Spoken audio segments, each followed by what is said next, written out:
크게 5가지로 분류될 수 있다라고 보시면 좋을 것 같아요. 진로는 대부분 우리 홀란드 박사님 이론을 따서 만들어진 검사들이 있고요. 그 다음에 성격은 B5 계열들이 있다라고 보시면 좋을 것 같습니다.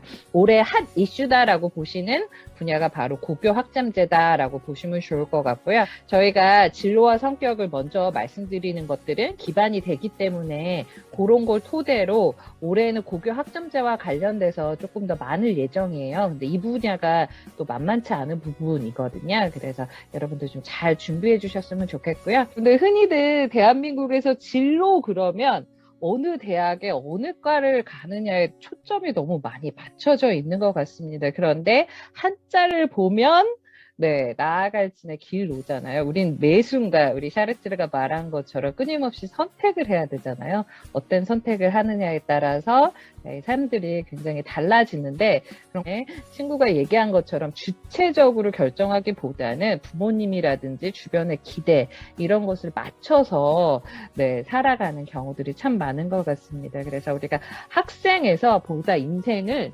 네, 조금 더 길게 라이프로 조금 확장할 필요가 있다. 그래서 저는 교육을 하기에 앞서서 항상 이런 부분들을 좀 짚고 미리미리 이런 것들이 결정되는 게 굉장히 중요하고 나중에 직업 그리고 진학 직업뿐만이 아니라 홀란드 박사님의 이론은 여가와 가정생활 그리고 시민생활에까지도 두루두루 영향을 미친다라고 보시면 되겠습니다. 그래서 이런 탐색기에 해당되는 것이 진로 발달 어떻게 보면 초등학교 때는 다양한 경험들을 많이 해서 정말로 뭐를 했을 때 시간 가는 줄 모르고 몰입하게 되는지 뭐를 잘하는지 아는 게 굉장히 중요한데 이 가정생활 특히 배우자와 관련돼서도 여러분들이 이걸 통해서 저희는 학생 연수만 했을 때 여러분들이 홀란드 이론을 사용하시는 게 아니라요 보편적으로 이거를 사용을 많이 하셨으면 좋겠어요.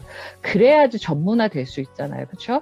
만시간의 법칙이 있는 것처럼 여러분 삶 속에서 이번 교육이 단지 학생 연수에만 사용하는 것들이 아니라 계속적인 삶에서 사용하셨으면 좋겠고요. 보다 본인을 객관적으로 바라볼 수 있는 그러한 것들을 메타인지라고 하는데요. 그래서 표준화 심리 검사를 통해서 나의 어떤 객관적으로 나를 바라볼 수 있게끔 하는 좋은 도구가 생겼다.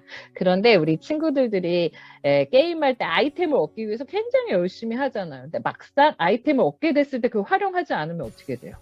네, 아무런 가치가 없잖아요. 그죠? 쓸모 없어지는 거잖아요. 그래서 표준화 심리 검사를 너희들이 잘 활용하는 게 중요하다라는 식으로 항상 서두에 좀 깔아주셨으면 좋겠고요. 아는 것이 진짜 천재다. 그래서 이 시간을 통해서 나 공부를 통해서 우리 찐천재가 되어보자. 그래서 오늘 저는 홀란드와 관련된 이론들에 대해서 얘기하고요. 다음 주에는 영국에 계시는 연구 팀장님이신 류보영 코치님이 네오에 대해서 네, 그리고 난 다음에 3주차에는 우리 또 지금 연구 개발진들 엄청나게 또 유능하시면서 잘하시는 분들이 고교 학점제를 맡아주실 예정이고요. 그리고 우리 범학식 부소장님께서 다효님이랑 학습 전략에 대해서 이야기해 주시도록 하겠습니다. 서로 다양성 이런 것들을 인정해서 특정적인 어떤 1차, 2차 코드들이 훨씬 더 발달되어 있는 것들을 선호하고 있다라고 보시면 좋을 것 같고요. 그걸 통해서 아까 메타인지 말씀드렸었잖아요.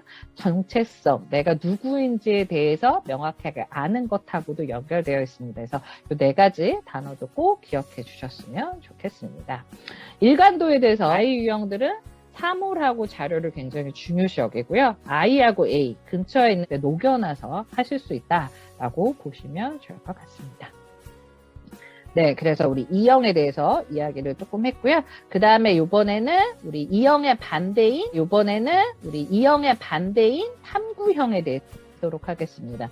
탐구, 네, 여기 사람적인 요소는 없고 어떤 네, 이렇게 굉장히 객관적이고 어떤 사물적인 요소들이 등장했던 한번 보도록 하겠습니다. 네, 사물을 굉장히 중요시 여긴다라는 게 우리 또 이 유형의 반대 유형인 I 유형, 탐구형의 특징이다라고 보시면 되겠습니다. 그래서 SE는 사람에 포커싱이 되어 있지만 실제형과 탐구형은 사물에 포커싱이 되어 있고 밑에 우리 E하고 S는 굉장히 조금 사람들이랑 더불어서 함께하는 것을 굉장히 선호한다면 우리 I형 같은 경우는 좀 개인주의적인 성향이 있다라고 보시면 되겠습니다.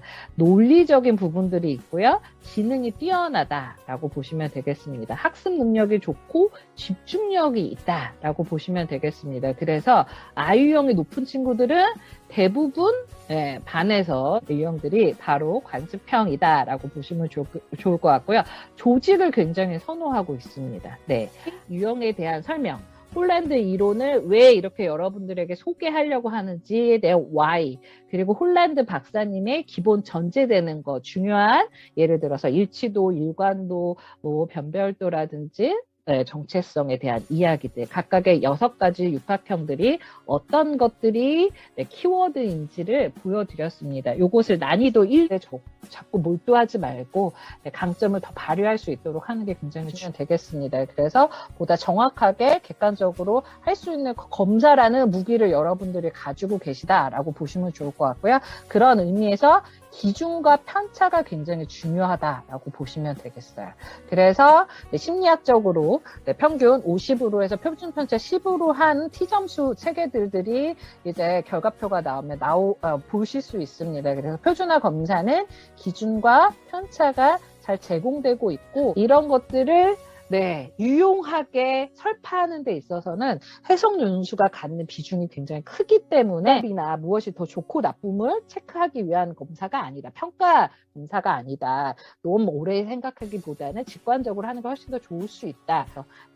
하루 종일 한다 했을 때, 진짜 1년 내내 한다고 했을 때 네가 지루하지 않고 범죄화시켜보면 6개의 특성으로 나눌 수 있겠다.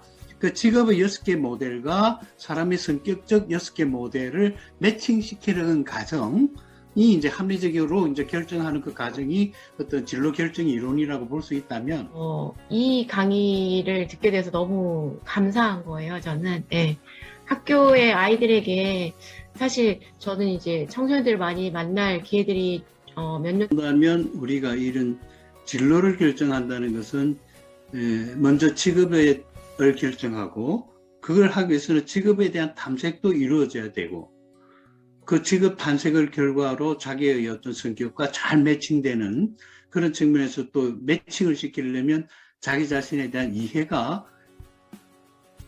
우선적으로 이루어져야 된다는 측면에서 참으로 이 홀란드가 끼친 영향이 굉장히 크지 않을까 그렇게 생각합니다. 오늘 이 좋은 시간 정말로 우리 앞으로 강사로서 또 표준화 검사로 학생들과 직접 현장에서 활동을 같이 해야 될 선생님 입장에서는 정말로 귀하고 소중한 시간이 될 테고 그런 측면에서 정말 우리 관심을 가지고 나 자신을 이해하고 자신의 이해를 바탕으로 한 것을 우리 학생들과 함께 나누는 그런 측면에서 참 소중한 일을 한다 이렇게 생각하면 좋겠어요. 이 코치라는 직업보다도 이런 소중한 일을 한다는 데 대한 자부심부터 우리가 먼저 가져야 되지 않을까 그런 생각이 듭니다.